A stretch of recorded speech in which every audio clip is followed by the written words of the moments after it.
Welcome to your weekly dose of horror news and fun. This is episode 28 of TerrorVision Horror Podcast.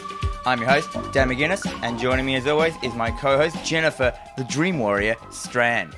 Together, we are two people with a love of horror and feel the burn of our obsolete Blockbuster memberships. Aw, sad face. Yeah. You can catch us weekly on all major podcasting services and on the YouTube. Jen, what have you been doing? How's your week been? It was my birthday this week. Oh, happy birthday! Thank you. And that reminds me, live, I bought you a present. Oh, my lordy! And when I say bought, I mean found at my parents' house. I love it. What is it? This is actually real. You don't know what it is. Here it is. Okay, thank you. It's a joke present. What is it? It's a joke present? Oh, my God. It is the Texas Chainsaw Massacre The Next Generation movie poster. You can throw it in the bin whenever you want now. And by throw it in the bin, you mean I'm going to put it on my wall. You're going to block mount it? Yes, I'll block mount it. I'll pay hundreds of dollars to have it professionally framed. Happy birthday. Thank you. I'm no good at getting anyone presents, as you probably know. I don't get any of my friends presents. But, oh my God, I've been bitten by so many mosquitoes. Yes, I did see you being attacked. I'm all scratchy. But yeah, my parents came over yesterday and they're like, hey, we've got a whole bunch of crap that we found at the house. And that was one of the things. Just rolled up one poster and it was that poster. I'm like, out of all the posters. It was that one. It was perfect. It was meant to be. It's Jen's birthday. I didn't get her anything because I don't get anyone anything. This is perfect. That's fine. I don't need presents. I'm not that kind of person. I'm like a sentimental person, so this for me is like a perfect present. Excellent. One of my co-workers custom made me some Pennywise shoes. She bought a pair of Nikes and painted some... That's heaps better than my present. Well, my girlfriend got really mad because she just bought me something from her work. She's like, this person put time and effort and thought into it. I just grabbed you something off the shelf that looked cool. Well, I got you something that was ageless. Yeah. Age old. That was originally super glued to the roof of my shed when I was growing up. And my mum somehow got it off without ripping it. Yeah, it's in really good condition. My mum has all the patience in the world. Wow, that is a mum thing. So yeah, I had a birthday week. I ruined 2 weeks of proper full-on dieting with cake and food and things. That's all right. You're allowed to have that. Yeah, it's been fantastic. So yeah, just a lot of chill out birthday stuff. I watched a bunch of horror films, played a bunch of Tony Hawk's. Oh really? Boney Dork. Boney Dork's back into it in a big way. Who's your go-to character? Well... Or have you made one? I made one. Oh. And kind of looks like Ellen Page. It's weird. Yeah, because like everyone in that thing is like, there's one body. Yes. There's one man body, one girl body. Yes. And then you're like, well, I don't look like that. So, no. And as I said before, what really annoyed me is there's no glasses you can put on characters. Well, they've updated it now. You can have a face mask. But no glasses? But no glasses. You can get every tattoo that's ever been put on any human in the entire history of the earth in that game, but you can't put glasses on your character? So much tribal tattoos there. I'm like, I don't want tribal tattoos on my character. Yeah, I know. What am I, like a 90s white ruster? No, cultural appropriation. How's your week been, Dan? I've been all right. I watched The Books of Blood on the screen. It's on Hulu? Yeah, whatever it's called. That was all right. No one liked it. Like, the reviews were like, shittest thing in the world and that. And I was like, anthologies are hard to do. Mm-hmm. Like, I can't think of, like, apart from Creepshow, which is classic, I can't think of many good anthologies. Yeah. Like, the is that what they're called? Overstories? What's the main... The Overarch. Overarch is really bad. Mm-hmm. That's the worst part of it. But the two stories... So it's basically only two stories, because the Overarch is, like, at the start and the end kind of thing. They're fine. They're cool little stories. And I liked them that I knew that they were going to kind of wrap up pretty quick. Yep. But there's some terrifying moments. There's some really, like, sickening moments. And some really, like, oh, God. Kind of like, that's, like, you know, boggling to think about and horrible. Like, but yeah, I thought it was pretty good. I also, got our shop, Greenlight Comics, had its like front window painted by the very talented George Rex. Yes, I saw that. It looks amazing. Yeah, got the council, like, she got a grant, so the council paid her to do it, and and I'm like, sick. Yeah. It looks so good. Anyone gets the opportunity in Adelaide to come down and look at George Rex's work. And you're right near the Pigeon too. Yes. Yeah. Yes. I think there's a post going up about that, or did go up. It went up this morning. I saw that. Oh, yeah. The Pidgey, as we call him. Because years ago, there was a comic called Pidgey. Yep. And he was on the back of... There was this comic called Superfuckers. Sure. I forgot who it was done by. Really good guy. But on the back, he just did these joke comics. And like they were one-page comics, and one was called Pidgey. And it was like The Adventures of Pidgey. It was just a pigeon, and it would just be like 5 panels or 4 panels of like Pidgey standing there looking dumb. Just like sees a bit of food on the ground, pecks it, looks back up. It's like the end. And they were like Pidgey. Like one of them was just him getting out the way of someone walking towards him, and it's like The Adventures of Pidgey. I love that. And I always think of Pidgey as not like the Pokemon Pidgey. Well, that's what everyone keeps saying. Like it's just call it Pidgeotto or whatever the pigeon's I think called. it's called Pidgey, the Pokemon. Yeah, I don't know. Like, I don't care.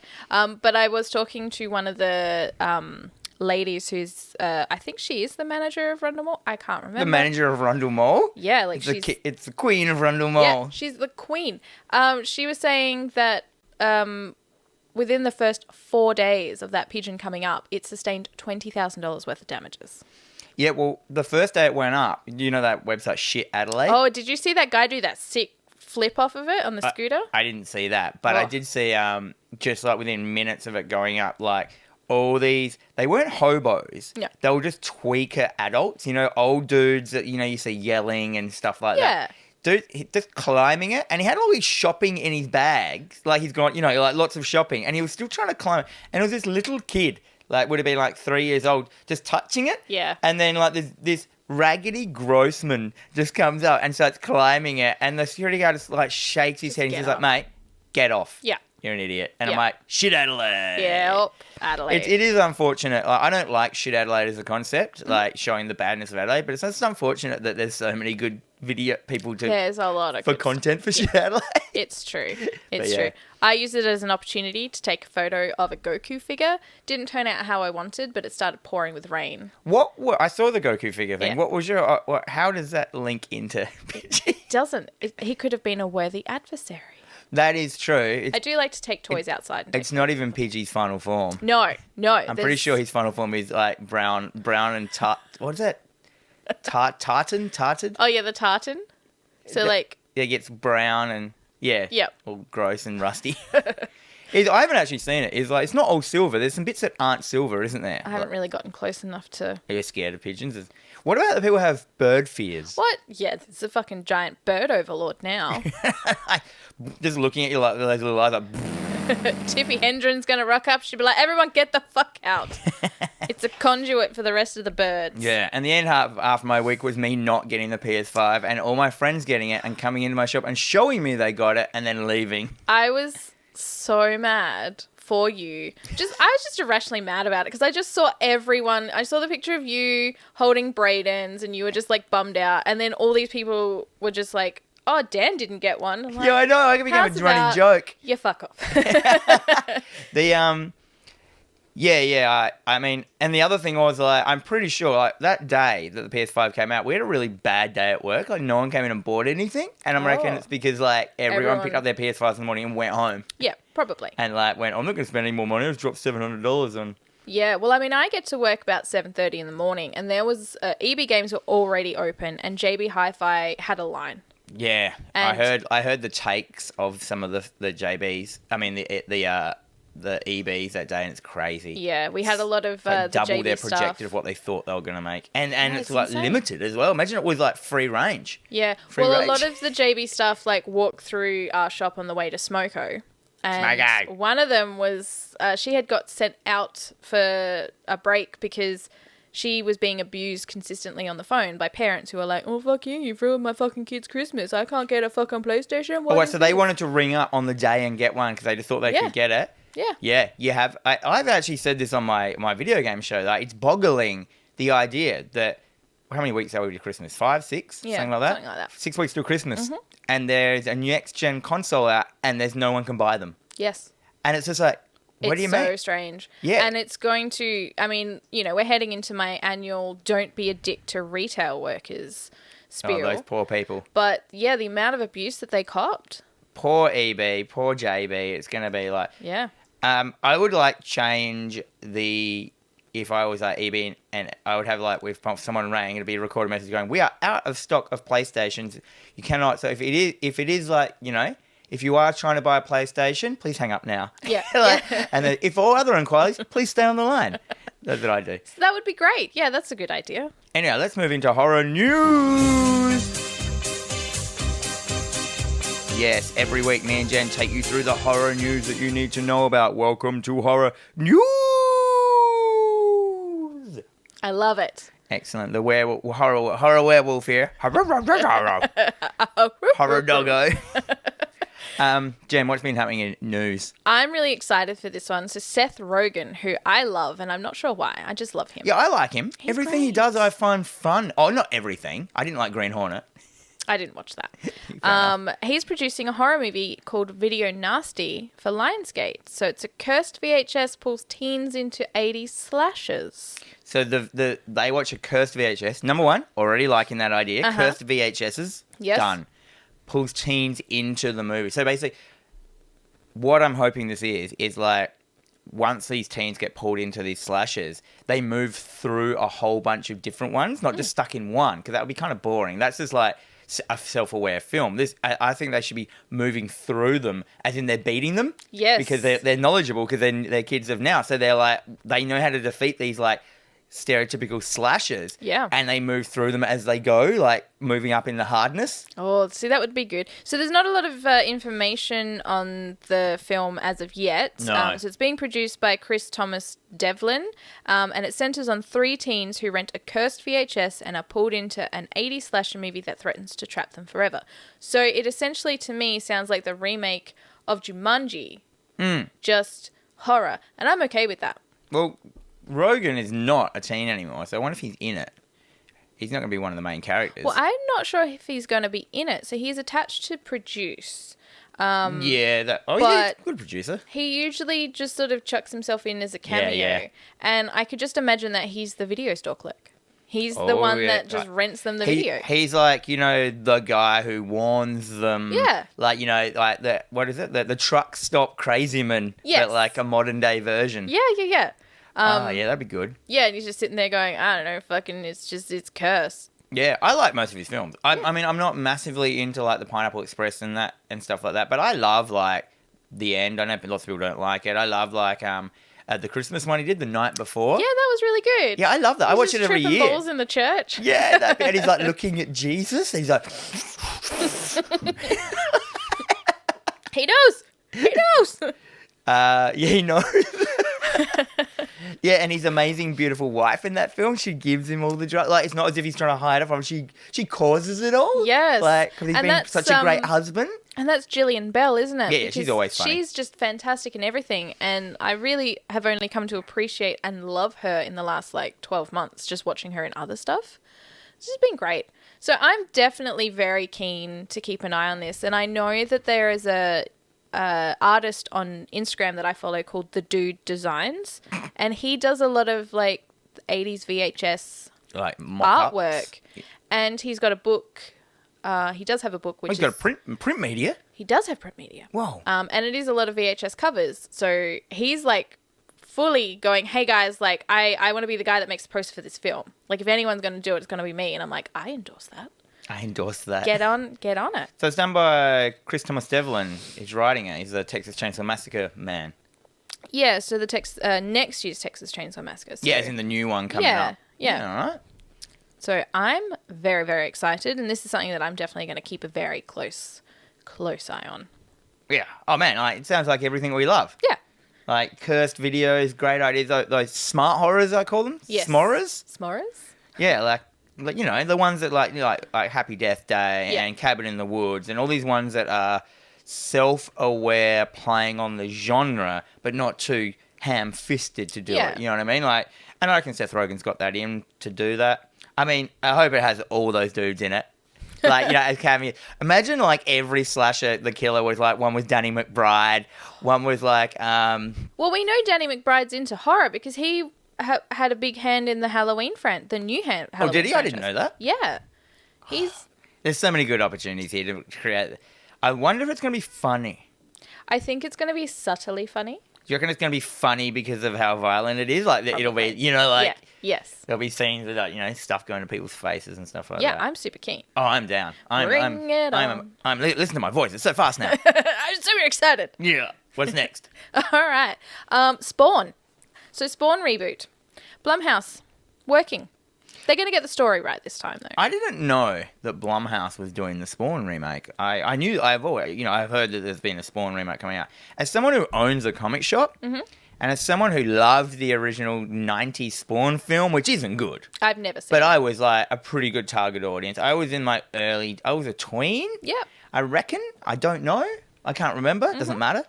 I probably wasn't the target audience, but I had the mindset of the target audience. Sure. And as someone who collected all the McFarlane toys, all the Spawns, but as also someone who owns a comic shop, but also someone who's never read Spawn, I think I'm the perfect person for it. I know at least a couple of people who are going to be invested. Cripsy? Cripsy. Sam Cripps. Yes. So people don't know who Sam Cripps is. He works at Gamma Rays Comics, Yes. not my rival comic store, our sister store. Yes, and owns Nerds Paradise. Oh, Nerds Paradise Selling as well. sweet toys. Yeah. I've given him actually a couple of my action figures, like just like because he's got a high appreciation of action figures, and I've held on to some for 30 years. Yeah. I've got original McFarlane Series 1 runs of crap, and I just gave it to him because I was like, why would I? If you know it's going to a good home, Yeah, you're gonna love it way more than me, pass Cripsy. it on. So he's getting a big plug. yeah. Check out Nerds Paradise if you want to do toys collection. So that Yeah. is an online store now primarily devoted to importing hard-to-get toys. Yes. So if you're into action figures and crap like that, which I am. You are. yeah, we Spawn. all are. Anyway. Yeah. So it's been 3 years since Blumhouse sort Whoa. of came aboard with Todd McFarlane to create Spawn, and it's taking longer than they thought. So Jason Blum just recently spoke out and said it's taken longer than I hoped it would. We've got to get the story right, but we're still working on it. You really need to get the story right of Spawn because the premise is quite ridiculous. And to bring it into a modern day vibe, you're really going to have to get it. Yeah. And they did it with the Marvel films. So you had these Marvel films. It was the stupidest bloody universe in the world, but they grounded it in a way where you're just like, okay, Yeah. I get that. Well, I feel that, as someone who's never read Spawn Same. myself, We have no thing to say. I feel that it's a lot darker than like the Marvel universe. Yeah. Well, So it's going to have to be rated R. Yeah, so that's what you would want it to be. Although, look at the Hellboy remake, that was also rated R. But that had one good reason why it was rated R, was that one scene, which was the really best scene good. in the film, and then the rest was just fucking like Hot garbage. Garbage pile of rape gibbons. So yeah, like I know that McFarlane has been, he's been trying really hard, and it's just, Jamie Foxx is in to produce, and Jeremy Renner's attached as a Detective Twitch, but they just can't seem to pin it down. So they want it to be edgy. They want it to be amazing and just all these things. But I guess It is. I mean, if you're sitting down for 3 years and writing it, you can go two ways. Yeah. Like, what is it like? Writing hell, where it just gets rewritten till it's just a husk of its former self and it's fucking shit. Yeah. Or they've just been getting in really good writers to go over it, script doctors, and the dudes that come in. There's that one real famous one. I can't remember the script doctor's name. He came in when they were doing Terminator 2. Yep. Watched the whole film, and he's just like, add one scene where Sarah Connor is looking at the Terminator, and she goes over the bit where she's looking at him, he's talking to John Connor, and she's monologuing and looking at him, going like he's like a father figure. He won't hit him. He won't leave. Yep. That's all this dude said, and it pulls that whole film together. That dude got paid $1.2 million just to give that advice. And it makes a film. And when she's carving the thing, no future, and then when she leaves, he said, just put that scene in. Jeez. And I'm like, that's what a script doctor does to a film. Yeah. They come in and they fucking fix it because they're a doctor. Yeah. Well, I guess because they say here as well, in the article that we've got from Bloody Disgusting, thank you guys, that it's the Spawn is an unexploited comic series. So we've not seen a TV reboot. We've not seen various We've only seen that. It was just that one film back in the 90s. Don't get me wrong. I know now I'm going to say I was about to say their names, and I've forgotten Malboria, Malborgia was the devil in it. Yep. And I know that because of the film. I know, the clown. I know, who is the Violator. I know... Is his name Al Simmons? Is that the name of the Spawn Man? I know these characters just because of that film. And I reckon, this could be sick. They could get it right. Yeah. It wouldn't even like suffer from a good TV show. Although I've just got these weird vibes that it's just gonna be over CG'd because of that original film that looks like a fucking video game cutscene now. Like Sure. when it goes to hell, it's like the worst thing. So I feel that I might need to put it on my watch list for this week. You've seen it though, haven't you? No. The original Spawn. No. Man, if I didn't have to go to something straight after this, we would be watching that today. It is so bad. Yeah, okay. Good. It is now on my today, tonight, or tomorrow watch list. I'm going to bump it up. I'm going to get to it. Also, there was a Spawn animated series that ran from 97 to 99. Yeah, I've never seen that either, but I always see pictures from it and stuff, and it probably was really good. Like, I mean, Spawn to me is weird because I grew up with like Hellraiser, and they're both very chain focused. Yeah, okay. So Spawn is chains. There's like, like there's lots of chains involved. Yep. I don't know why, but and yeah. So to me, it was always like a light Hellraiser because he's from hell. Yep. He's like, so the story is that he's like the most badass killer in the world, and when he dies, he goes to hell, and then hell recruits him to be the leader of their army, gives him hell powers, and then he goes like, nah, fuck you, I'm not gonna do it. So fucking, hell doesn't like him. They're always trying to pull him back. Heaven doesn't like him. Everyone doesn't fucking like him. Yeah. And sounds like the Lords of Salem song. Hell doesn't like them. Hell doesn't like them. That's a hard line there, Rob Zombie. Hell is upset with them. Anyhow, slightly. That's all right. I'm looking forward to that. Yeah, look, I'm going to keep an eye on this, but for another it could 3 be years? another 3 years. So we'll talk about it in another 3 years. It'll be great. So finally, Gravitas acquires Australian mystery thriller Sweet River. So Sweet River tells the story of Hannah, whose search for her son's body leads her to a sleepy rural town that hides dark secrets. We can only assume that Hannah's son is dead. I am going to also assume that is dead. So the picture here, this is also on Bloody Disgusting with old Brad Miska, as the article writer. Shout out.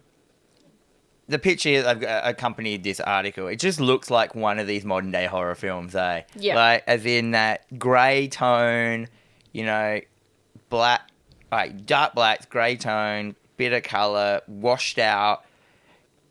It's the Twilight eyes. Yeah, but it also looks like all these new horror films have like an overlay of cement over the whole lot. Like they've got the Photoshop and just put a texture of cement over everything. Yep. But yeah, I don't know. It might be cool. Yeah.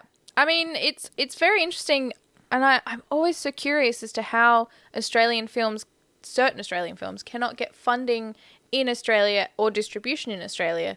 They have to get distribution from UK companies or US companies, which is frustrating. And it's not just films, it's various other things. So there's like an artist in Australia who has become quite famous, Steve Rhodes. Yeah.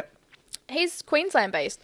And yet if you want to buy his stuff, so as someone in Australia who wants to buy his stuff, you got to buy it from an American site. It's because Australia follows America in its shadow. Yeah. So, they need America to tell them what's good first, so they don't take plunges or things. It happens in the book industry as well. Yeah. Like you just see, like, they don't want to take any risks, and they're like, do something like that those Americans have done. And then it's just that thing. Like, it's just Australia. They're just I hate to say it, but we're a bit of a joke when it comes to being creative sometimes. Like, yeah. Like, I mean, we're a great country to be creative in. But I mean, there's Madman. There's Madman. There's Umbrella. There's Monster Pictures. Like, there's all these distribution companies in Australia. But here we are. And that's why instead of getting Saw made and distributed in Australia, we got You and Your Stupid Mate. Yeah. Oh, well, doesn't matter. Went to a better home anyway. That's right. Yeah, I don't know much about this film. It looks like it's a ghost film. Yeah, ghost film. Bloody ghosts. Probably getting a theatrical release in April next year. So we'll definitely keep an eye on that. It might hit some kind of festival run. But yeah, definitely looking to keep an eye out. For that one. But instead of talking more about news, let's move on to homework. Yes, every week, me and Jen set ourselves a horror movie to watch, and then we go through it scene by scene and spoil the fuck out of it for all of y'all. All y'all. We go through it, we rip it apart, we give it we kick its face on the ground. We're doing something nasty. We kick it with love, though. We do. We put our love boots on. Yeah. Yeah, at the end of it feels bruised but loved. Yeah.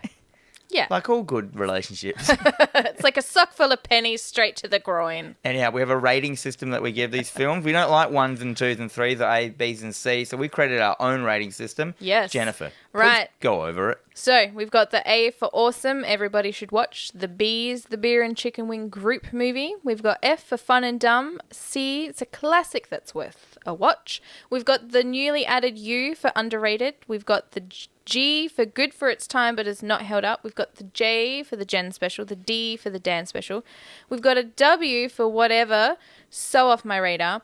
We've got a newly added Kesha. Low budget, hot mess. For those who got confused, the rating is just called Kesha. Yeah, the rating is Kesha. I give that a Kesha. A low-budget hot mess. So we've also got the S, which is shit. You should probably avoid it. And we've got the McConaughey, which is the fucking fucked. The fucked. Avoid. Look out, you bloody turkeys. Yep. So this is where we watch Blood Diner for 1987. This was Jen's pick. Good on you, Jen. It was a great film. So yes, directed by Jackie Kong, who did not go on to do much more. Screenplay by Michael Sonyi. Screenplay found on the back of a serviette. Probably. Somewhere. In the garbage out round back. It's starring Rick Burks and Carl Crew. Not a huge cast of no-name people. Well, there's no-name people in it. No, it's a huge cast of no-name people. It is only a cast of no-name, no-acting people. Would you like to eat this week? Do this. Okay. I had a lot of trouble finding further information regarding this film. There is not a lot of fun facts. There's not a lot of... So I tried to find the budget information and I tried to find box office information. Nowhere to be found. So I have found something that might not be accurate, but the budget was around $330,000, which I feel was probably too much for what this film was.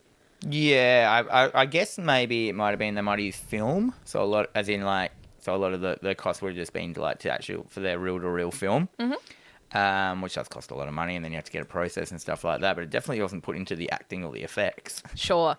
So then again, well, so for those of you who have not seen Blood Diner, this was a first watch for me. It's always been on my radar, but never something I've been able to find. Same with Dan. It's about two cannibalistic brothers who kill various young women to make their flesh part of a new special dish at their rundown restaurant while seeking blood sacrifices to awaken a dormant Egyptian goddess. Yeah, right. I'm going to get into this. So, film. We're going to go through it now. It's true. This film was also shot in 3 weeks. 3 weeks. It shows. Yeah, it does show. I think everything was one take. So there was an opening warning, which is like said. I'm actually going to play it now. Mm-hmm. Warning. The truly unusual motion picture you are about to see contains many scenes of graphic violence. It is not intended for the faint of heart, nor the young and impressionable.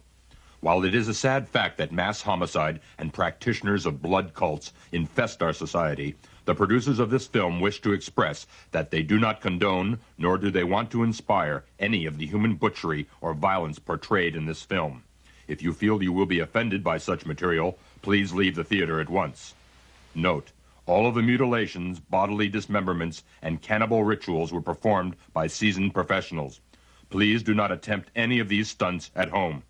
Thank you. Weird. It didn't make any... It was amazing, that opening warning. Did you like it? I thought it was like a nice touch, but it was super tacky. So this was something that happened at the very beginning of the Texas Chainsaw Massacre. Yeah, so like the film that you're about to see is disturbing, and don't go kill people and try and raise an Egyptian god. They didn't say in Texas Chainsaw Massacre, don't go out and kill people. No, they said in this, like, these people were professionals, don't go out and copy them. And I'm like, what do you mean? Yeah. So I was like, what is this film going to be? Well, yeah, because it kind of sets the film up for, okay, this might be something that's slightly disturbing. Yeah, or interesting. But yeah, then when it opens in 1950s. Mm-hmm. 1950s home, you know. There's some kids there. Doo-wop playing on the radio. Yeah, there's some kids playing. There's a mum that goes out and straight away, you know, the dialogue that pours out of this woman's mouth. This movie's going to be shit. She's like, I'm going to the shop to buy tampons. Yeah, fucking shitheads. Yeah, and just leaves the kids there. You're a lovely mum. Yeah, then there's a voice on the radio, like a news report on the radio, which is the same voice that gave us the warning at the start of the film. It's just like, warning that there's a crazed killer out with an... He's a meat cleaver in one hand and his genitals in the other. Yeah, and I'm like, okay, here we go. Yes, please. We also get a nice little POV shot of someone heavy breathing walking through this idyllic 1950s suburban neighborhood. Yeah. Fucking hell. Cuts back to the kids. They're just hanging out in their family room playing with toys and stuff like that. This guy bursts in. Suddenly, the front door's cleavered. They're like, and smashes through. This guy's there with a cleaver. It's obviously the guy they were talking about on the radio. And suddenly he's like, boys, what are you doing? It's like, Uncle Anwar, yay. Is that what his name was? I just called him Crazy Uncle. Anwar. And then he hugs the kids and you're like, okay, it's their uncle. And he then goes on to give them 5 million-year-old necklaces. 5 million? Here's some amulets for you that are 5 million years old. 5 million? Sure. Is that before the dinosaurs? Okay, there's a lot of problems. There's a lot of holes in this film. Oh, Let's just and let's just say this Swiss cheese. This all looks terrible as well. It's badly shot. It's badly dubbed. Like, I thought it was they dubbed over it. Yeah, like the whole thing is like super badly dubbed. I think it was more that went away as the film went on. I just think they didn't know what they were doing at the start and they didn't know how to work their sound. They had to actually come in because you really notice, not as much in this first scene, but when it cuts to the next scene, you really notice the then we cut to some So he's explaining to the kids, like, oh, well, here are these necklaces. We want to bring about Sheetar. So Sheetar is the big theme of the film. That's who they're working They're trying to resurrect some like elder god or some shit. Yeah. So he's giving them, he's having his cultist spiel about Sheetar and what they need to do in the future and this, that, and the other. Cut to cops outside being like, Anwar, come out with your hands up. He goes out, gets shot. We don't see it. Off camera. Yep. It cuts back to the kids. One of the kids just pensively looks... You know those cat clocks out of the Eyes movie? Just pensively looks at a cat clock, stares at it for ages, and then the clock goes crazy. Yeah. There's no reason. So his uncle Anwar has been teaching him the hypnosis skills. Is that what it was? Yes, because he uses them later on in the film. Like he glamours people, doesn't he? He's like... okay. So it didn't, but there's no explanation of it. No. He's just staring at a clock, and then the clock just goes haywire, and then, and then it's like, the acting, the audio, everything, and I just straight away wanted to turn this film off. I was by this point, I was out. I was like, I don't want to watch this. This film, I did get through it. Yep. It felt like 4 hours to me. Hey, like I was sitting there getting fucked off. I watched it in 3 sessions. Man, I think. We get to probably the next couple of scenes, and then Liz tapped out. She's like, well, now it cuts to 20 years later, and it cuts to a cemetery. The brothers are now growing up, and they're in a graveyard. They're digging up a grave. Then the groundskeeper comes up to them. He's like, what you doing? What the hell are you doing? One of the other brothers comes from behind him, hits him in the back of the head with a shovel. His eyes pop out, just pop out onto the ground. Pop out. It doesn't make it. It looks terrible. I did laugh. I laughed. I went. Bah! I laughed so hard. Yeah, and then he just dies, and I'm like, okay. Well, he's dead. Yeah. And then they uncover the skeleton of obviously the uncle. It's the uncle. They start hacksawing into him. No. First they get all the dirt off him. They open the coffin. There's just a skeleton in there, and then the skeleton's arm just comes up for no reason. And they're like, "See, I told you he's happy we're here." I'm like, "What?" You sure? There is. Yep. Like, so he's alive, and then they get this corpse out. They start hacksawing into his brain. Yep. For no reason, all of a sudden the brain pops out. Yep. Like up about 2 feet out of the brain. They catch it. Yes. And I'm like, what? I actually had to Google. I'm like, he's been dead for 20 years. Yeah, the brain's completely just like brand new. But it's a nice juicy pink brain. But I also had to Google brain decomposition, and no, you didn't have to. I because did. You should have known, Jen, that it would have just been dried up like the rest of him. Fun fact: in a coffin, a brain could be intact for about 20 years. 10 to 20 years. You know what? I don't think they knew that. They didn't know that. They would have used their encyclopedias. Encyclopedia Britannicas? Yes, to look it up. But I can't believe I had to Google it. Yeah, that's weird. Yeah, it pops out of their head, it goes into their hand, and I've written a note here. Nothing's making sense in capital letters. And then they pop the brain into a jar, and suddenly it's talking. Yes, it's a talking brain. And it's got eyes now. Even though it didn't have eyes at any... No. Yeah, it's a talking brain in a jar, which I'm always quite partial to, because that's silly. And that's like a trope. You know, that's like a homage to old sci-fi... I love it. ...thing. But... So he's just got a voice. He's got... I'm not quite sure what's going on. They've got a brain... They've got their uncle's brain in a jar, who then becomes their, like, cult leader. Yes. So he starts discussing that, you know, we need to start the ritual to bring back Sheeta. You need to build a body, prepare a feast. Oh, my God. The rules are so complicated, and they are so overcomplicated. So I think I wrote them down somewhere. But so the rules were, they had to, number one, they have to find promiscuous women. Slutty women. Tramps, I think they call them. Oh, he used slut a lot. Yeah. So they have to find, you know, slutty women. Then you have to kill them. Then you have to cut bits of them off that are the best bits. Yes. And then stitch them together to create the perfect vessel for Shiva once she arrives. Then you have to go find a whole bunch of other people, and they have to willingly come to a place where you have already pre-killed a whole bunch of other people, and they have to eat those people. Yes. Then you have to find a virgin that has to be sacrificed, and then Shiva can go from the body which you have made her, which I don't understand why you even had to make that body, and then she will get transferred into the virgin. Simple. I don't see why you've got a problem with this. And they said it so convoluted. It took me like the whole film to work out what was going on. So the idea that these guys own a diner, so they they can grab the bodies, put them out the back, chop them up, and that's why it's called Blood Diner. Okay, I get that bit, but like, they could have just been killers that are killing people. It would have been so... Like, they didn't need this whole Sheeta thing. Like, it was ridiculous. No. So we cut from there to a diner. So... No. First we cut to the police station next. Oh, yeah, the police station. We get station. introduced to the police, the two detectives, which I've just called Detective and Lady Detective. Yes. I couldn't remember their names. Now, this bit was really dubbed over badly. This was, like, out of time... Super loud, the voice. So, like, the rest of the film was like, and they're like, so they go to talk and they're like, like, it was just like, oh shit, that is so bad. This film had a lot of comedy to it. Oh, it had like, they thought what was comedy. I thought it was fucking hilarious. Like the scene where the detective, so you've got like the main detective who's like in charge of the male. That's the chief of police. Yeah, the chief of police. Thank you. And the guy, I called him Guido Cop. Oh. That might be really... I think it is. Okay, I apologise. I called him... Which one? The detective? Yeah. Detective 1. I just called him Detective. And then there's Lady... was gross. Yeah, he was a Hideo. Yeah. He was made to be a heartthrob, though. I know. He said something highly inappropriate, and the chief of police just turns around and just punches him in the stomach really hard. Yeah. He's like, I'm sorry. I forgot my decency for a second there. Yeah, it's weird. So, yeah, people are acting like out of... Like, they're not acting like real people. The dialogue is bad. It's dubbed. You're like, whatever. Anyhow, his name was Mark. Detective Mark. Anyhow, the Detective Mark is told that he's getting a new partner. And that is that whole scene. Yep.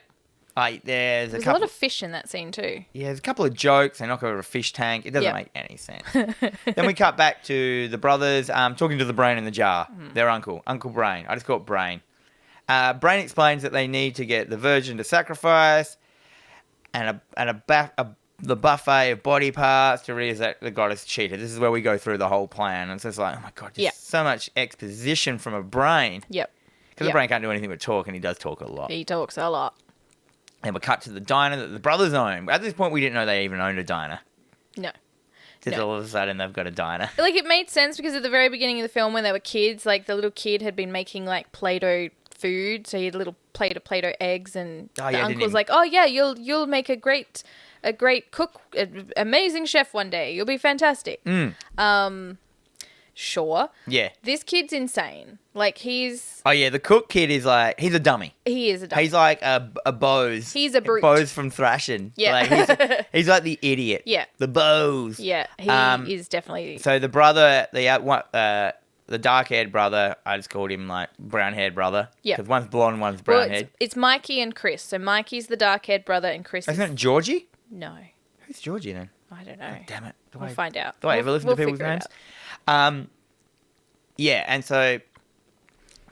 Oh, my God. He's cooking away and he's, like, watching the wrestling on the TV. Yeah. And he's just like, I can wrestle this guy. Yes, I can wrestle him. All right, we'll get into that later. Sure.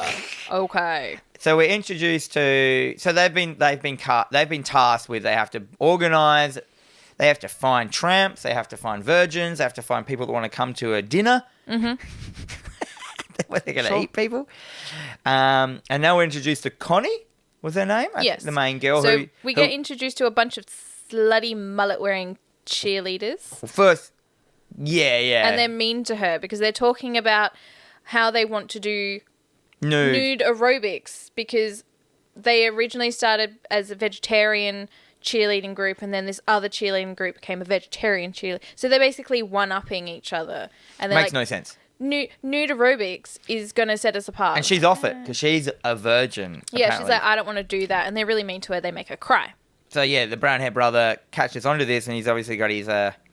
He's got his glamour vibes. He glamours her a little bit. Like, so, hey, you should come to our... It's like, you don't What need was to the do dinner called? They had a name for it. It was like their feast. I can't remember. Something feast or whatever. You should come to this, like, feast we're doing. It'd be cool. And she's like a little bit glamour. She's like, okay, it's kind of cool. You're kind of good looking. Then we cut to the nude aerobics. Yep. And a whole scene of just girls jumping up and down, which looked really painful because they had no tops on. Yeah, look, as someone who has boobs, it is... Jumping without... I don't do a lot of nude jumping, but... Yeah, I can imagine it's quite painful. Yeah, and it was quite, up, It was down. aggressive. It was aggressive jumping. So we cut to nude aerobics, which is just, I can assume that the director just wanted to see tits and probably slept with most of these girls. The director was a woman. Oh, but also really? Probably still yes. Okay. So, yeah, and then all of a sudden, one of the brothers comes in with a machine gun and machine guns them all down. Yep, just shoot out. Bam. So this is the start. So he got a whole room of skanks. It's super convenient because now he can hack them up and take the body parts to make the body. Yeah, so the brothers start to cut up the girls right there and then and take the best bits home to make Sheeta. Yeah. So we get that kind of scene. It's okay. It's not that violent. I think there's a lot of weird joke bits where they didn't they puppet a girl? Like they killed her. He's got her head and he's like... Yeah, they're like the worst jokes in the world. They weren't even funny. Yeah, so then we cut back. So then it goes from that straight to the crime scene after the fact with the cops who have found the nude aerobics people. Yeah, so the cops are there and we're introduced to Lady Detective. Yes, and this is where Detective 1 becomes even grosser. Yeah, so he just slaps onto her. He's just eye-fucking the shit out of her and just making weird gestures. He's licking at her and she's that... And she's just kind of standing there looking a bit disgusted in him, which is fair. It was just what's going on? And then I've written here as a note, once again, the acting is beyond bad. Yes. So that was all that scene was. It was just to introduce the new Lady Detective and that they're on the case to find who's going to get these people. Then we cut back to the diner and they're cooking up the victims. Yes. There was this cut to a whole batch of tongues that were moving, and then he's like, you have to pick the best tongue. The brains out the back going instructing them on how to cut the bodies up and stuff like that. And I'm like, oh my God. And then Chris is back on his wrestling thing, and there's this very sort of portly man called Vitamin who's sitting at the counter, and he comes in every day to eat his... Yeah, his name was Vitamin. His name was Vitamin. The actor's name was Lisa. Well, the whole point is that they were a vegetarian diner. Yeah. But they're secretly serving... food. They're secretly serving people to people. Yeah. Make them in the counter. So not only are they feeding them people, they're also feeding people to vegetarians. Yes. So it's becoming the hottest veggie diner in whatever because town everyone it is. loves it. Yeah, so everyone's coming in. It's business is booming. It's fantastic. But Chris is going absolutely mental on this wrestling thing, and Vitamin's like, dude, can you just stop? So all of a sudden, Chris is like, I'll wrestle you. I'll wrestle you. And he grabs him by the neck, starts choke holding him. And then we get this Monty Python-esque vomiting scene. Yeah, he just starts vomiting. Yeah. Over everyone. Like, Yeah. so Vitamin, the big fat, he was like a kind of a fat bearded man. Yeah, he just starts vomiting all through the diner onto all the other patrons. And it just doesn't make any sense. And then they kind of start vomiting a little bit. And then he's like, and then it Chris stops. sort of stops. And then he's like, oh, just wipes it off and just starts eating again. Yeah, like as if nothing had happened. He also coughed up a bullet at one stage. Yes. But it's a bullet casing. It wasn't a bullet. That's not the part of the bullet that fires out. It wouldn't be in a body. Like, that's the end part. I'm like, please get at least one thing right. And they're like, no, we're not going to. No. We're going to get everything wrong for this We had 3 film. weeks and no budget to do this. Like, Yeah. And so we cut back to the police station again, just have some more scenes of misogyny. Like, seriously, there was no reason for this scene at all. No. There was no... It was just more of them talking that they want to solve the crime, and it's just like nothing... He didn't push anything forward. It was just some opportunities for them to be, like, just fuckheads. Yep. To the woman. Yep. So then we cut straight back to the diner. back to the diner. They're sewing the body parts together. Yep. Sewing them. So Shiva's bodies, I've obviously picked all the best bits now. They're sewing her up together. And then the brain decides to tell a story, and the story makes no sense, but it does like a montage. No, what's that thing called? A flashback. Yeah. And it's just a montage of people beating up women. Yes. So it's him. I think it's meant to be him because he... A lot of what he's saying is like, I failed at this because I kept thinking with my schlong. He uses the word schlong a lot. Yeah. He's like, I thought with my dick too much. I was meant to do this. But he kept I got fucking the distracted. virgins. Yeah. So he couldn't control himself. So he, so it's a flashback of him basically Beating up virgins. and kind of, But he's not having sex with them. He's just beating them up. Yeah. It's just like a montage of a man beating up women in all different scenarios. I'm like, what the fuck? This is... what? Yep. And he's saying he failed because he was thinking with his schlong. If he wasn't thinking with his schlong, he would have succeeded. Sheetar would have been here long ago. Everything would have been great. And then it cuts back, and their first goal then is like... So they've made the body of Shiva now. Now you have to get the guts. Yeah, so you need to go to... A bar and bar. get the stomachs of 2 tramps. Of 2 of the sluttiest tramps there. Which then cuts to them at some weird punk gay bar. Was it a gay bar? I don't know. Like, I Because kind at of... first, I don't know if I should say this. At first, I misheard it. Yeah. And I thought he said you had to get the stomach of 2 trans. No, that's what I heard. So then I assumed that they were going to a gay bar. Yeah, and 'Cause we're talking 87. they dressed up as like gay icons to get Yeah, in. And was it trans? Was it tramps? Because I actually went back to my notes because they never ever... There was no... they never went in and picked up any like transsexuals or anything like that. They were just... Well, as far as it alluded to it. Because I was like, oh my God, this is going to have the most un-PC moment. But it just never led to that. And I'm like, maybe... And I went back and I'm like, maybe they said tramps. Yeah. Like, because I had the same issue with that. Yeah, anyhow, we don't know what's going on. Maybe they did say it and then they dropped it. I don't know what's going on. Yeah. It's a fucked movie. But they're at the front of the bar and they're like, oh, we got to go in. And they're like, no, man, you can't come in. So he throws one of the bouncers into the car park where a car... No, he throws the doorman. Yeah. So there's a bouncer and a doorman and the doorman doesn't let him in. So he throws him onto the ground and then... A car runs rolls over his head. And they all squishes him. Yeah. And everyone's laughing and the guy just goes, are you okay? Yeah. Cutscene. Well, and then the bouncer just goes, oh man, there's so much going on. You guys can just go in now. Yeah. Even though they just watched him kill his workmate. Yeah. That bit seemed very trauma to me, which I really enjoyed that bit kind of because it was. No, I did. There was a couple more scenes that sort of like come up throughout that I'm just like, I really liked this. This is stupid. But they were just very small, isolated scenes. I love a running gag. No. So the 2 brothers pick up 2 girls, 2 tramps. Yep. There's another doo-wop band playing. Do what? So there's this nightclub. It looks weird. It's not even a real nightclub. It's just some place they've made up to make it look like a club. Yep. And then we cut to... So that's it. That scene's over. They've got 2 tramps. They found 2 girls. And that obviously... And that's... Then it cuts to the the two detectives, and they're inside of another diner. And holy shit, did this scene get weird. What the fuck? So they're in a diner, which is another one, like a fucking, a rat diner. Because they're gross. Yes. I just made that up. It's That's not a another term. vegetarian diner. It's as another- well. it's a There's right- so many vegetarian diners in 1987. I was unaware. Yeah. And so there's no one in this diner apart from the cook, and there is a giant mannequin sitting with a bearded mannequin who looks like a prospector. Yes. Just sitting at the thing. And With it's a hot just bowl of soup. With a hot bowl and of soup. cigarette. And it's talking. Yes. But it's not talking because it's not moving. It's just a voice going, hello? Yeah. And no one seems to be weird about it. They're just talking to it as if it's... I'm like, did they really have no one to fill that scene and they just put a dummy there? Yeah. But they don't try and hide it that it's a real person. They just show its face. Yes. But I think what happened is that chef is an actual ventriloquist. Yes. And I think he was doing ventriloquism for this thing, which was but it doesn't work in a film because you can just put a voiceover at any time you want anyway. Yes.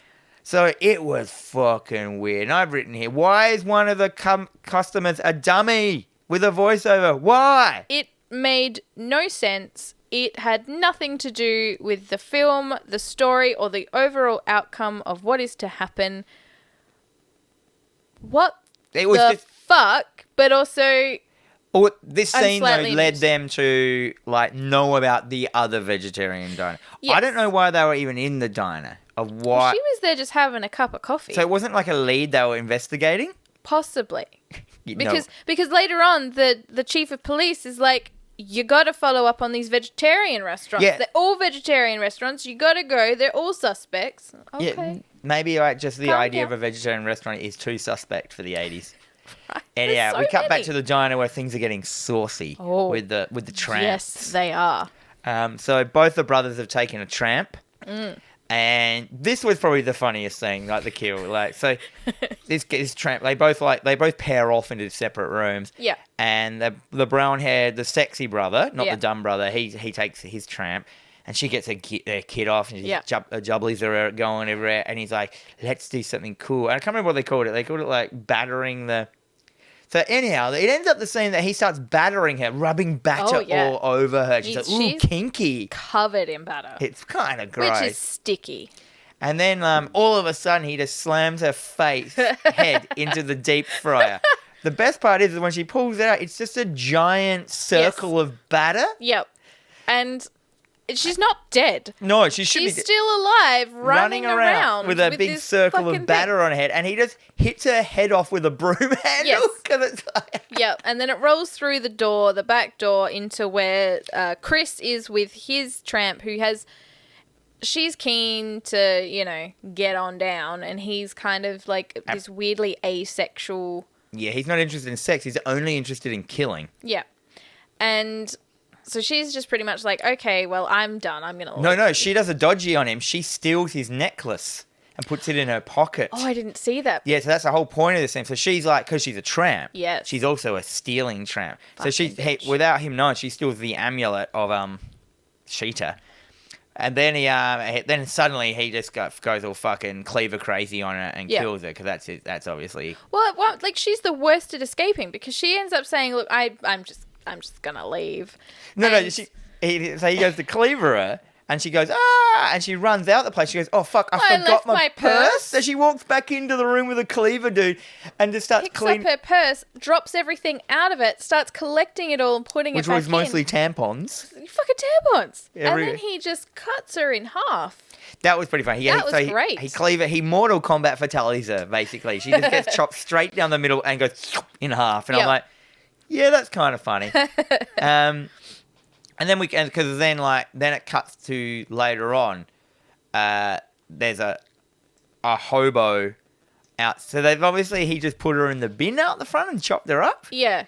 And that's where she's got the necklace Yeah, in her because hand. I saw the hobo lady or man, I can't remember, finding the amulet in the bin, and then obviously finding... The detective. Don't the detectives find the amulet? No.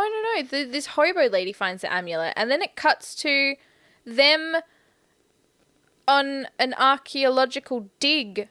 Yeah, but you assume that the amulet landed in the hands of the detectives. Yes, no, of course it does, yes. Yeah, because like the hobo reports the crime and then they find the amulet and then Yeah. it cuts to an archaeological dig where like, this is a 5 million year old artifact. Where so they're like, okay, what can you tell us about this? And the lady's like, she goes into this full in-depth rundown of Lemurian cults, Sheetar, and this is a 5 million year old amulet, and this is what Sheetar's going to do, and she's like... She basically outlays the whole story to the detectives, so now they're on... Because there was no way to, like... They couldn't even subtly, like, get them to solve the crime. There was no... Because they don't know how to write, these people writing this film. They don't even know how to make detectives solve crime. So they just get one person to tell them exactly what's going to happen. Yes. So, yeah, she was in... yeah. Then it cuts back to the diner. Connie is under some sort of spell or some shit, and he gives her the necklace. So the suave, I don't know why he gave it to her. I think that maybe puts her under the power even more. Quite possibly. So yeah, the cool brother gives the necklace to Connie, which puts her more under the spell, and she agrees to come to the blood buffet, which I've called it, or I think they kept calling it, and the wrestling. And the rest, and to go to the wrestling, which will come up later. Then it cuts to the brain, telling the brothers that they have to get the last tramp. Yep. And then I've written here in my notes, oh God, I hate this film. I actually have in capital letters. Sure. Then it cuts to the brothers driving. It cuts to the brother, the dumb brother, driving in a van. And then there's this biker on the side of the road. Running gag. A running gag. That I found hilarious. I don't know about you. I found this funny. So there's this biker who's broken down on the side of the road.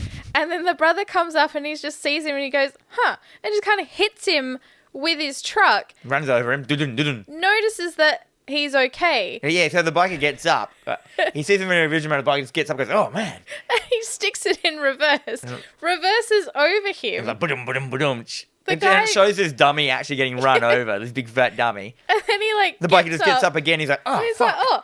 And so this just keeps happening again. Yeah, and again, they again. did that But same- he's just got this like ha ha ha ha kind of jovial like ha ha face. Yeah. So the brothers really enjoy it. But He's- he has to run it. I think they do it like 10. They did it like at least 8 times the same gag. It got to a point where it's like, okay, too much, move on, And it move kept on. going. But I thought it was fucking hilarious because he's on his way up to the cave in the middle of nowhere. Because we forgot to mention. Oh yeah, there's the ultimate tramp. The scene where the brain is on the phone, like, oh, do you have, like, is blah and blah home? So the lady that they're off to go kill. Oh yeah, no, there is. We've got to mention as well. There is the ultimate tramp that they decided really early in the film is going to be the best ultimate tramp, and that she's been coming into the diner on and off, and the brain they've been watching her and stuff like that, and then so then the brain rings her dad and goes, "Where is she?" Yeah, it's like, oh, she's on a nature hike with her boyfriend up at this place. So Here's the exact location and details. Yeah, and so that's where the brother's traveling to acquire the best tramp. So, cut to, we are now at this cave location. It's like a There's the beach couple scene. on their nature hike. They're about to bone. You know, Well, they are boning. She gets her jobs out. She gets some full ladies bush out. Oh yeah, like, this is a full nude scene, and everything. then she's 100% naked for the rest of this whole scene. Like, and which then is incredible. the brother comes and smashes the boyfriend's head against a rock and knocks him out. Yep. And then he goes to grab her and kill her, but she does kung fu. She's a fucking 80s naked kung fu karate master. bush lady, bushman, a hair bush, a leg bushman, a thigh bushman. So they kind of have this sparring. She basically just kicks the shit out of him. Yeah. And then all of a sudden this like... Stalactite. Yeah, stalactite. Because, do you know, remember the... I was trying to remember. Stalagmite, so the ones on the roof hold on tight. Yeah, oh, there they're you up go. the top. Just drops And stabs her in the head. stabs her in the head. Like, pierces her, and then she's dead. And I'm like, oh, fucking hell. And then okay. I've written, oh my God, there's still 37 minutes to go of this film. Because I fully thought it was near the end, because I got the last tramp. Yeah. It's fully not near the No, end. it's not. No. So then, and I just written in my notes, the brain, it's so complicated of what's going on. Like, so the brother hacks up what he needs from her, kicks the rest of her, gets in the car and fucks off. Then it cuts to the club that they're planning to have this blood feast at. And they're talking about... don't they go to the wrestling first? Yeah. So they're talking about to the club owners oh yeah, this is the plan, and they're like, oh, we have appetite stimulants for the feast. He's like, well, what if people don't want to eat? He's like, well, you go hand these out as if they're they're basically just like drugs. ecstasy drugs Yeah. and their appetites, and they're like, and they're stoked with that. They're like, this is amazing. Sure. Like Easy. they're like, as if they've like given it. I think it was, I don't, yeah. So they got appetite stimulants, which is why their diner is so popular because they put that in the food. Yeah. I don't know. He's like, oh, we put it in the food on slow It's days. just a scene that makes no sense Yeah. of why they even own this thing. What is this? It hasn't really come up. Anyhow, that's foreshadowing something that's going to happen later. Then they cut to the wrestling, where the brother is now a wrestler. The dumb brother is in the ring wrestling. What? So Connie has gone to the wrestling with the suave brother. Dumb brother is in the ring wrestling. I was like, what's going on? He fights Jimmy Hitler, who was a Nazi. Blonde-haired, blue-eyed behemoth of a man with no shirt, a swastika arm patch, and a Adolf Hitler mustache. Yeah, and Sure. it's a wrestling scene. It goes for ages. Then he ends up Bites him at one point. killing the wrestler, and all the blood sprays over Connie and that, and she runs out. And then, disgusted. And then the other brother comes out and just punches Connie out. Yeah, he's like, oh, you said you'd go to this. She's like, just take me home. Take me home. No, you I have to want come go to the home. blood feast. He's like, but we're going to this. She's like, I just want to go home. And he's like, punches her, picks her up, and this guy walks past and looks at her, and he's like, oh, she doesn't really like the wrestling. Yeah, makes no sense.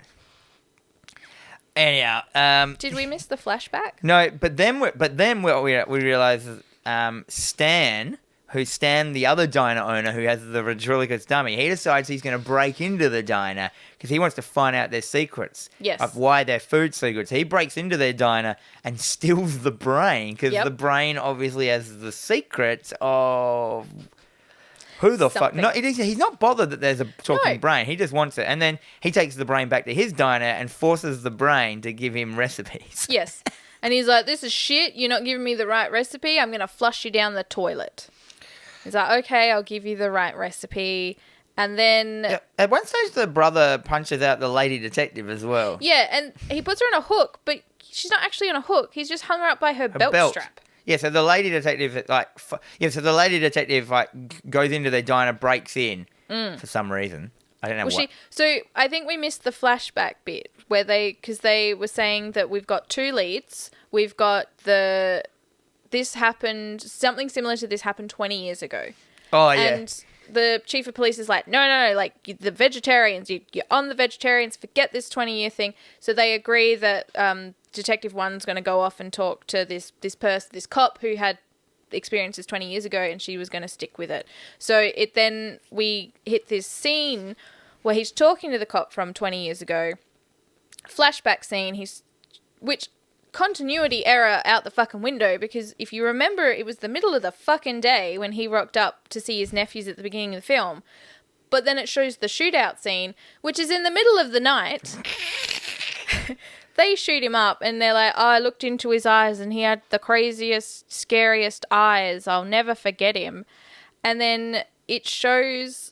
So then we find out why they're so interested in Connie. It's because Connie is the daughter of the cop. Yeah. Twist. But they wouldn't know that. I don't know. This film is doing a lot of its own thing. Yeah. Lady detective's kidnapped. She's hung up by her belt. Then the brothers go visit. They find out the brain's gone. They work out where he is. That he's at, Stan's diner. They rock up there and they chop his hands off. This is another scene that I absolutely I love. really like this scene. So this is very much... there was a comment made at one point that made me think that they were really into the Marx Brothers, because they were sort of talking, and at one point they're like, and 3 duck eggs. So there is this scene in the Marx Brothers, A Night at the Opera, where he's trying to order food for himself, and the guy just keeps saying, and 1 duck egg, and 2 duck eggs, and an extra duck egg. And this thing goes on forever and ever. And I love the Marx Brothers. So this worked out really well for me. It piqued my interest. But then they're fighting with Stan. Yeah. They cut off 1 hand. Yeah. And he's about to get in, and he's like, oh, my hand.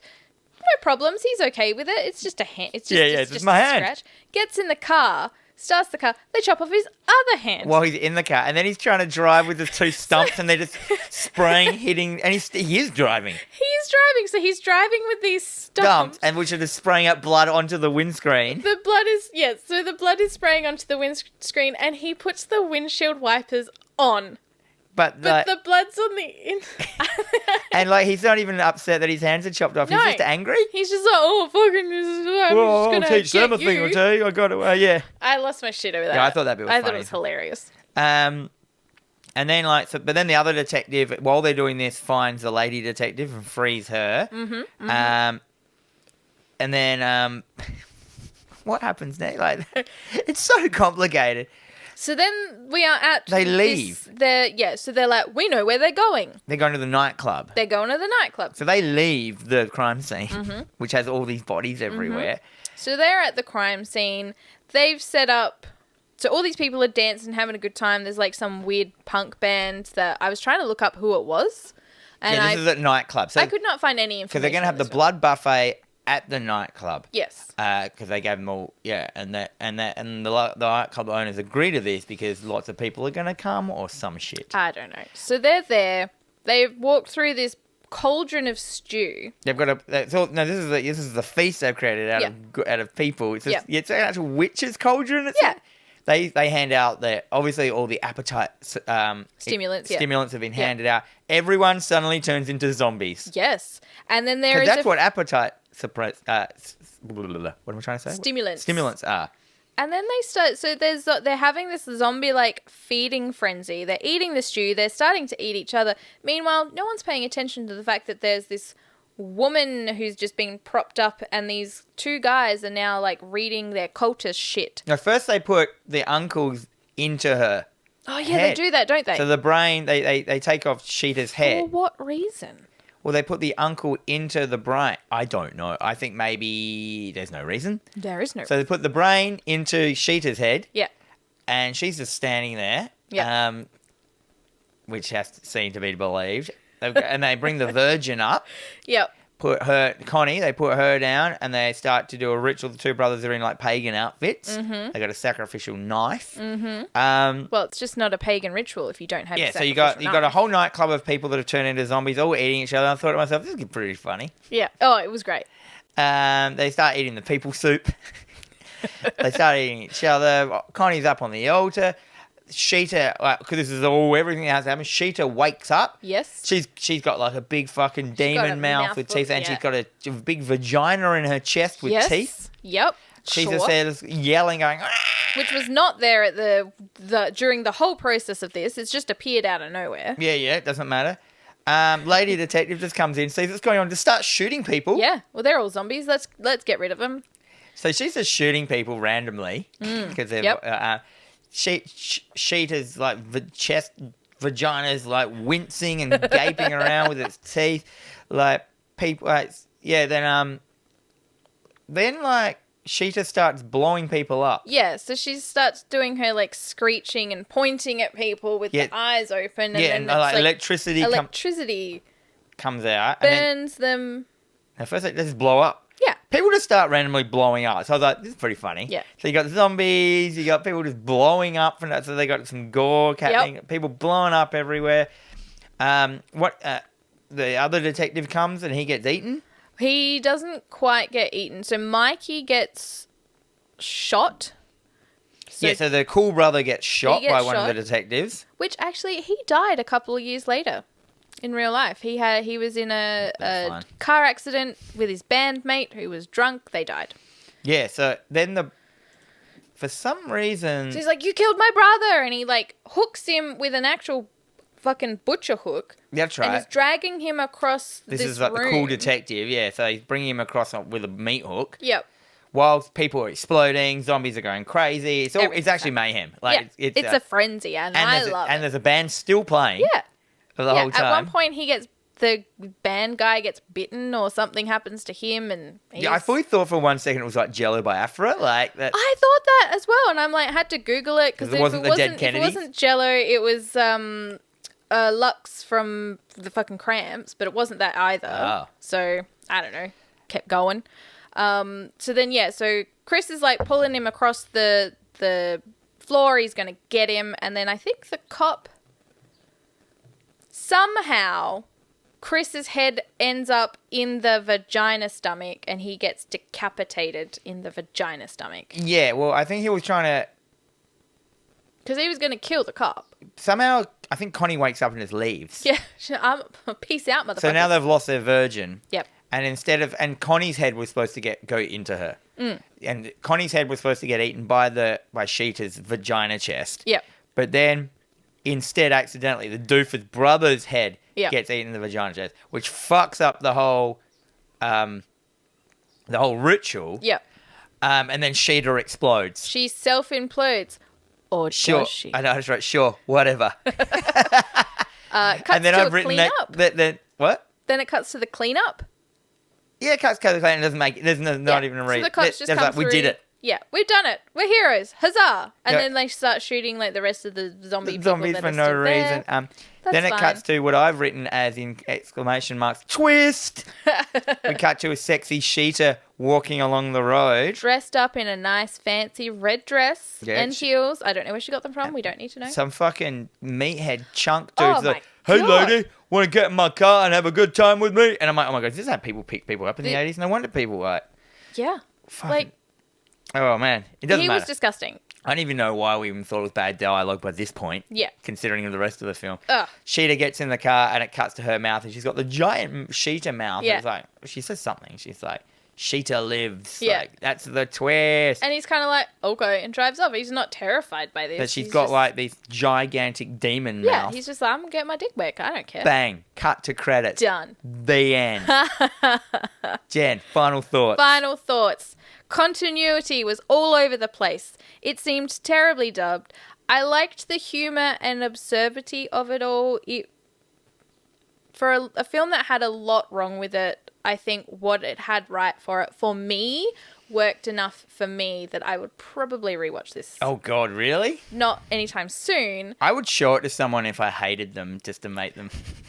I feel that it could potentially be a good beer and chicken wing movie. Yeah, it could be. Like, you could do it as a double feature with something. I mean, it just seems so long. There's I so was much- really sad that Mary Warrenoff was not Sheeta. So as Mary Warrenoff, who was from Night of the Comet, she's the mum from Oh, TerrorVision. yeah. I love her. Why would you just expect her to be? Maybe she just saw how shit it was and She said no. kind of looked like her.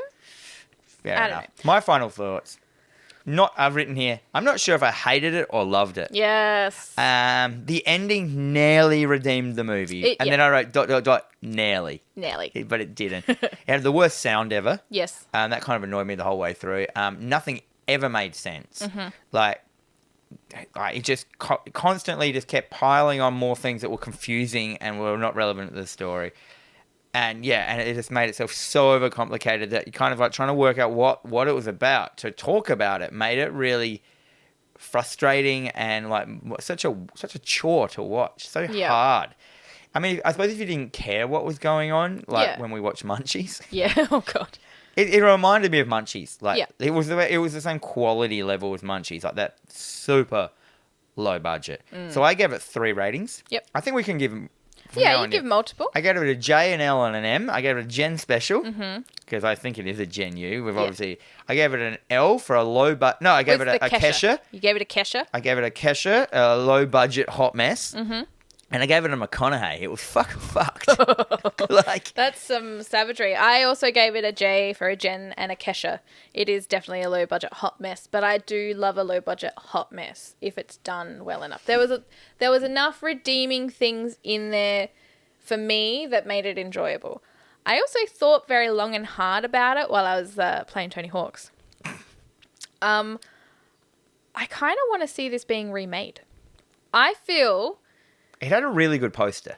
it does. It But there's has an 2 amazing posters. There's one that just says the diner and says but there's one where it's got like a diner looking waitress man with like a very like 50s sort of the diner traditional thing. hats that they wear, and Picking he's got his like a teeth. big knife, and he's like picking picking his his teeth teeth with it. Fantastic. And it's got like that the catch line is like, first they greet you, then they eat you. Yeah, so basically the poster art and the film are 2 very different things. Yeah, well that always happened. Yeah. That's not weird. I feel that the story concept is there, and I feel that they could potentially redo it. I feel that it could be an A24 film. Oh, what, like a real one? Like a real one. Get rid of all this, like, just get someone, get the script I mean, doctor it's in. morbid as fuck. If you make it serious, it's a pretty horrible film. Yes. I think it could you happen. reckon it needs a comeback kid? Yeah, I think so. I think it could be done, and I would like to see it happen. Because, I mean, I like cult movies. I like, I'm here for the cult shit. You hope for the cult? Yeah. You're very cultured. Yeah, cultured. Anyhow, what, wait up. It's your turn to shit. pick. You didn't pick. I didn't pick again. I thought it was your no. turn. I chose Blood Diner. That is true. What hot haven't mess. we watched? Oh, man, I should have thought about this. I was almost going to check with you last night.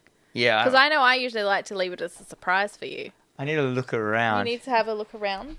What is it? Have we done Brain Dead? We haven't. Is it time for Brain Dead? I think it might be time for Brain Dead. Brain Dead it is. Yes! For those who don't know what Brain Dead is, it's also Dead Alive in America, it's called. It's a Peter Jackson. We could do Bad Taste. Oh. When was the last time you watched that? Was it? It's too much. Bad Taste has that vibe kind of like Blood Diner. I want to go a bit... after Blood Diner, I want to cleanse myself with an awesome horror film. Sure. And this is an awesome horror film. Brain Dead. Peter Jackson's... Wait, Peter Jackson? Yes. Yeah, Peter Jackson's fucking amazing film. Oh. Yes. Wait, anyhow, Yes. take us out. All woman. right. Thank you, guys. You have Tramp. been listening to TerrorVision Horror Podcast with Dan and Jennifer.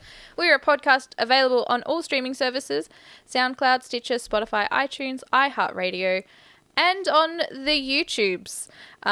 Wherever you might follow us, if you could like, subscribe, leave comments, interact with us, anything that's going to help us sort of grow just that little bit more. Thank you so much to all our fans. We've had our fan base grow quite considerably lately, I've noticed. I think it's doubled since in the last couple of episodes. It's been fantastic. And yeah, it's good to see that we're obviously doing what people like. But as I said, if you've got ideas that you want us to do or whatever, just shoot us text or if you messages. don't like what we're doing, because a lot of people have come to me saying that they like what we're doing now. It's one film and we're ruining it for everyone.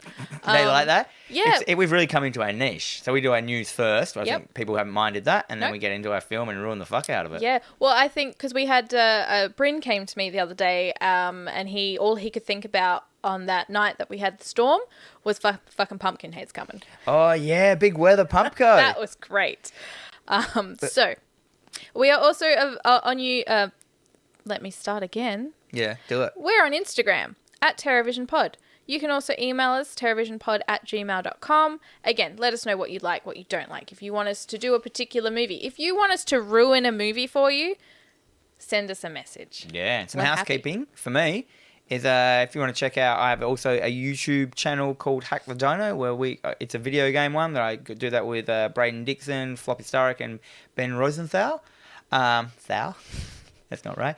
And yeah, so we are live over on Twitch every other Friday at 7 p.m. for casual hangs, chats about games, nerdism, stupidity, fun. It's basically a video game variety show, all live.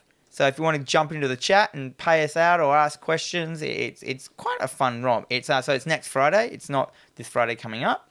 We're recording this on Saturday 14th, but you guys will probably be hearing this on Tuesday. We should mention that we record this on Saturday. So Yeah.